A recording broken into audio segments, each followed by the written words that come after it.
everyone, this is Threshold Training's workout of the day for Tuesday, June 30th.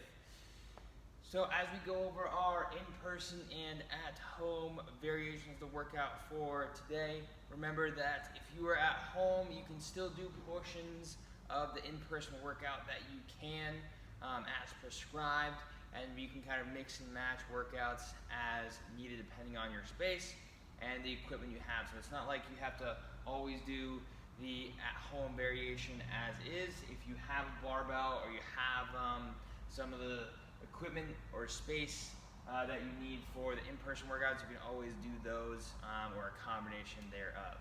Okay, so just want to put that out there before we go over today's workout. We will be squatting today. It'll look a little bit different depending on if you're at home or in person. In person, we're doing 6 sets of 2 pause back squats.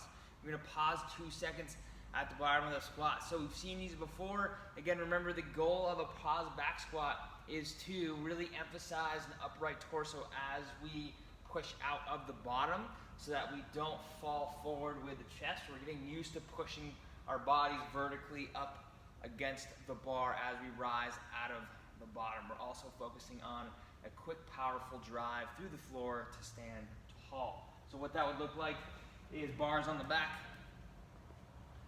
Okay, I get out of the rack, I perform my squat, and then I pause, 2, and rise. And so again, notice that I pushed up against the bar by driving down with my feet, and then my hips and torso rose at the same rate. I didn't have my hips rise faster than my chest. Okay. So the way you will progress and load, we will use the first 3 sets of the 6 as a progression to advance and load as form allows. Then we will keep the weight the same during set 4, 5, and 6. We will take about 60 seconds of rest between sets. You have a superset for the back squats. You will also do a seated behind the neck sock press. And this is going to get us comfortable with overhead squat positioning and a snatch position. So we're going to take a wide grip.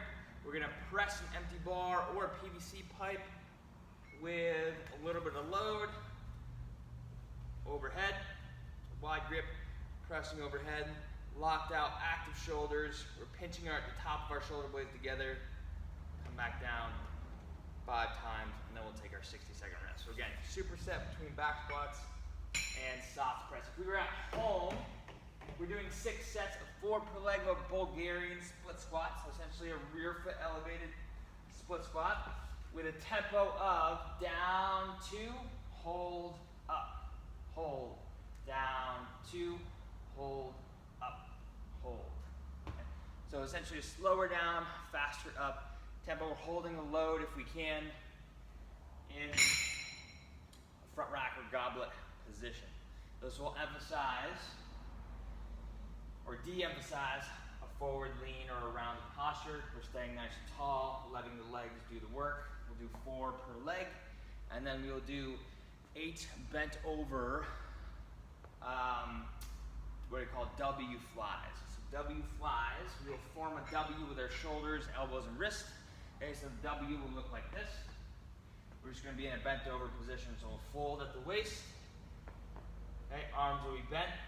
Weights, small weights, canned foods will work well, books even. And you are going to bring them up and slowly back down. Notice that as I bring the weight up, my wrist and elbow are in line versus elbow higher than the wrist. So we would rather have it in line or even the wrist higher than the elbow to emphasize that rotation of the shoulder. Then we'll take a 60-second rest between sets. Again, at home, you'll do 6 sets total. From here, we will both go into a 10-minute AMRAP of a 250-meter row, 500-meter bike, or a 200-meter run, essentially a minute's worth of work. This could be jump rope, jumping jacks, high knees, butt kicks, or something similar. Into 7 barbell, dumbbell, or slam ball squats. Okay, so in class, Our barbell weight is set to 135 pounds for males, 93 for females, 115, 73 is needed to scale up or down. Your choice for the barbell squat in class. So you can do overhead squat, front squat, back squat based on the weight prescribed, okay, or the weight that you choose for yourself for today. Okay? If you're at home, same format, okay, we can use whatever you have, weighted backpack, dumbbell and goblet squat. You could put it on your back if you want. You could try a one-arm overhead squat, okay, provided that we maintain full range of motion up and down, right? We get to full depth, and we come to full extension of the knees and the hips. Okay, so 10-minute AMRAP there.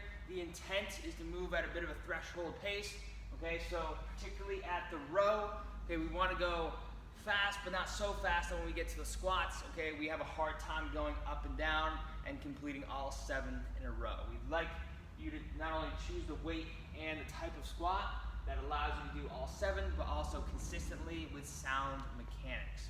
So if you feel like the intensity on the row will mess up your squats, then decrease the intensity and the speed that you row in preparation for the squats. From here, we go to a Tabata. It will be 6 minutes long, so we have 12 intervals of 20 seconds on, 10 seconds off. You will alternate movements between the following: a bottom of the squat hold with a plate raise. So it'll look like this. I'll hold the bottom of the squat as I raise the plate, okay, about forehead level or eye level, and I'm going to hold. Okay? So to really emphasize our strength within the mid-back. Yes, of the shoulders a little bit, but also of the upper spine. Okay? So this plate doesn't need to be very heavy. Okay? At home, it could be a book or something similar, dictionary, okay, or like a pot or a pan would be acceptable as well, particularly like a cast iron skillet. The other alternating movement is a rower pike up, or a towel pike up, or a tuck up. So a rower, or a towel pike up, even though this floor doesn't slide, essentially what will happen is, in your socks or with a towel at home, you're going to be in a plank position. You have a towel where you're wearing your socks on your feet, and you're sliding your feet up towards your hands, and then sliding them back, sliding them up, etc., back and forth. Okay, obviously that didn't slide very well, but I think you get the idea. You're piking up with the slide back and forth. If you're in person, we're doing this on the rower. So you're going to put your feet on the rower seat. You will pull the seat towards your hands and then slowly lower back down. Okay. So that is our workout for today. Have a great workout and an awesome Tuesday.